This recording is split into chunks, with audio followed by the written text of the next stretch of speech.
Ladies and gentlemen, it is time for Parlay P's NFL Six Pack. But it's a playoff, so guess what? He's giving us the full 12. 12 Bud Heavies, baby. If you drink this tonight, you're going to get drunk. Absolutely. And as eloquently as Lee just put it, we are going to do something that we've never done before. We're going to give out 12 picks. That means that's a 12-team parlay if you want to parlay it. But if not, it gives you 12 individual picks. I'm going to go through this and give a brief analysis of the games because we did kind of already go through our analysis on these games. But I'm going to go ahead and do that for us. Let me see. Hold on. I'm pulling it up right now. They got Ernie and Chuck and them out here milking udders right now. They're just milking it, huh? Yeah. Chuck is like fucking white nipples don't feel like this. Oh my goodness, man. Okay. I think I got it. Damn it. Okay, here we go. All right, we're going to start off. I guess I'll go in order, actually. We're going to start off with the Cleveland Browns at the Houston Texans. This is a game that's a little tricky just in a sense of I think that the Browns are getting overvalued, and the line has changed since I kind of put these picks together. I initially put my picks together as soon as they dropped, so I'm going to be basing it off of those lines. All right. Anyway, we got the Cleveland Browns at the Houston Texans. I like the Houston Texans on the money line, and I like over 43.5 in this game. I think that C.J. Stroud is going to be able to put some points up on the board, but I also think that Cleveland's going to score. And I think that the difference in this game is going to be that Cleveland turns the ball over more. Joe Flacco has been averaging over 2 turnovers a game since he's taken over as the starting quarterback. Houston's got an opportunistic defense. They're going to be fired up. I expect Houston to get the W. I think it's going to be a really close game, though. But give me Houston Texans on the money line and over 43.5. All right, let's pick, baby. Next, we got the Frozen Tundra game, possibly the coldest game in NFL history that's going to be on Saturday night. You've got the Miami Dolphins at the Kansas City Chiefs.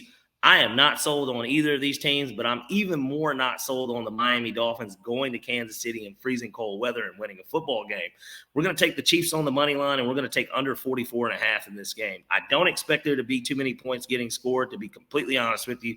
I thought that the Dolphins offense looked super anemic, to be honest with you, against the Bills. I didn't really like how they looked against the Bills, and I was really turned off because Devin Achane cost me so much money. So I'm going to take it out on them, and I'm going to say that Patrick Mahomes lives to play his first wild card, his first playoff game, not at home, next week against the Bills, and they'll end up losing. But then again, we're going to get back to – see, you fucked me up there, Lee. My goodness. We're going to get back to the next game, which is going to be the 1 o'clock game on Sunday. This is the game that Lee is going to hate that he stays for because he's going to end up missing good parts of the Dallas Cowboys game because he'll be heading back then. We've got the Pittsburgh Steelers at the Buffalo Bills.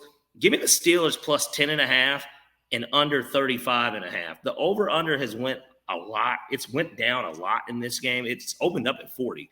So it's kind of weird because it feels like the value would be on taking the over. But, man, I just don't see where the points are going to come from.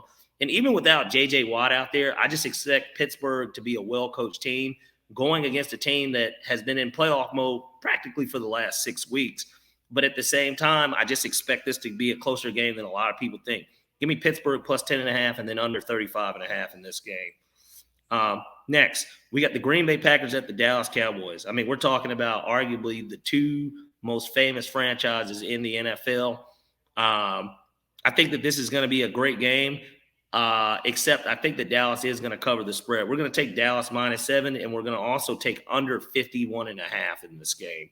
I like Dallas to cover, and the reason is because they've averaged 40 points per game at home this year. They've had 2 close calls at home, one against Seattle and then one against the Lions. I don't think that the Packers are that caliber of team. I like Jordan Love. I was big on him. I actually predicted them to make the playoffs this year. And I think it's a great story, but they're the youngest team in the playoffs. I think this is a growing pains game, and I think this is a game where Dallas exercises his demons and says, no, we're coming. Pause. But we're going to go ahead and take the Dallas Cowboys -7 and under 51.5. Next, we got the Los Angeles Rams at the Detroit Lions. I would argue probably the best playoff game all week.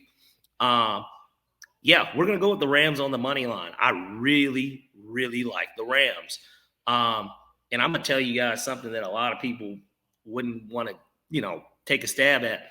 If you want to put in a futures on the Rams. They just feel like they're having that type of run. I think that offense is explosive.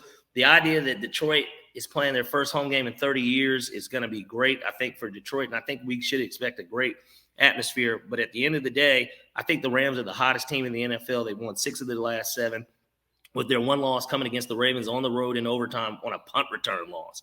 That's how they lost their one game in their last 7 games. This team is smoking hot. Kyron Williams, he's toting that thing. Matt Stafford slinging it. Kupp's catching it. Puka's catching it. I don't think they want those problems. Plus, Sam Laporta being out is going to be a big deal for Detroit. So we're going to take the Rams on the money line, and we're going to take over 50.5 in this game. And then finally, we get to close out with the nightcap on a Monday Night Football. We get to hear Troy and Joe one last time this season. And we get the Philadelphia Eagles at the Tampa Bay Buccaneers. I'm going to be honest with you. This game, I ended up having to change my pick. I initially had the Eagles on the money line, but since Jalen Hurts came out and said that he has not thrown a football since Sunday, I've changed my pick to Tampa Bay plus 3.5 and under 44.5 in this game. I don't expect the points. I expect points to come at a premium. And then I just also don't really expect Philly to move the ball because clearly they're not going to be throwing it. And Tampa's going to be setting up for the run. So I expect it to go under. And even though a part of me still thinks that Philly's going to win this game, I'm going to take Tampa plus 3.5, and we're going to take under 44.5. And that is going to be our Super 6-pack, also known as a 12-pack this week. All right, Parlay Pete, give me 1 second. Let me get this last one. We got Bucs 3.5.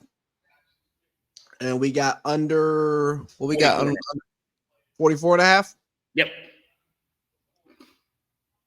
All right. There we go. You like it? I love it. Oh, no, actually, I fucked that up. Let me go back through it. We got Texans on the money line. We got that game going over 43.5. Yes. We got the Chiefs on the money line. We got the game going under 44.5. Yep. We got the Steelers plus 10.5, and we got that game going under 35.5. Yeah. We got Dallas minus 7, and we got that game going under 51.5. Yep. We got the Rams on the money line, and we got the game going over 50.5. Mm-hmm. And we got the Bucs plus 3.5, and we got that game going under 44.5. Correct. You like it? I love it.